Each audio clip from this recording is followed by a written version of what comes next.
Hari ini politisi yang paling mahal itu bukan Jokowi, bukan Megawati, bukan Pak Prabowo, atau bukan juga Bang Surya, bukan. Politisi termahal.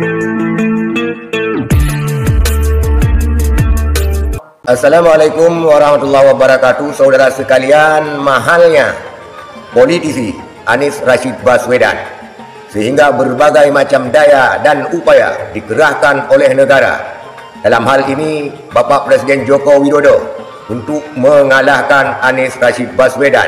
Tidak tanggung-tanggung juga, Mahkamah Konstitusi memutuskan agar Gibran Rakabuming Raka bisa mengikuti kontestan Cawapres Prabowo Subianto dengan melanggar etika dan menuai sorotan daripada Hakim Konstitusi Saldi Isra yang mengatakan kenapa harus umur 35 tahun, 36 tahun, kenapa tidak 30 tahun.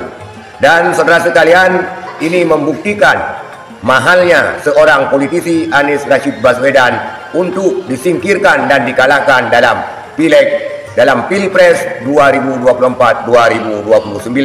Terkait hal ini, kita lihat statement seorang bapak yang mengatakan bahwa mahalnya politisi Anies Rashid Baswedan dibandingkan Jokowi dan Megawati. Kita lihat dulu videonya. Hari ini politisi yang paling mahal itu bukan Jokowi, bukan Megawati, bukan Pak Prabowo, atau bukan juga Bang Surya, bukan. Politisi termahal di Indonesia itu namanya Anies Baswedan. Anda bayangkan seorang Anies Baswedan, betapa sulitnya mengalahkan seorang Anies, atau betapa mahalnya Jokowi mengalahkan seorang Anies. Jokowi harus cawe-cawe membelanjakan APBN untuk bansos hampir 500 triliun, menggerakkan aparatur sipil negara, menggerakkan kepala desa, bahkan terindikasi TNI dan Polri pun dia gerakan untuk bagaimana memenangkan atau mengalahkan Anies Baswedan. Disitulah kemudian saya berpikir atau berkesimpulan, ternyata tokoh politik yang paling mahal saat ini adalah Anies Baswedan. Boleh Anda tidak setuju, tetapi silahkan Anda beri komentar. Salam akal sehat.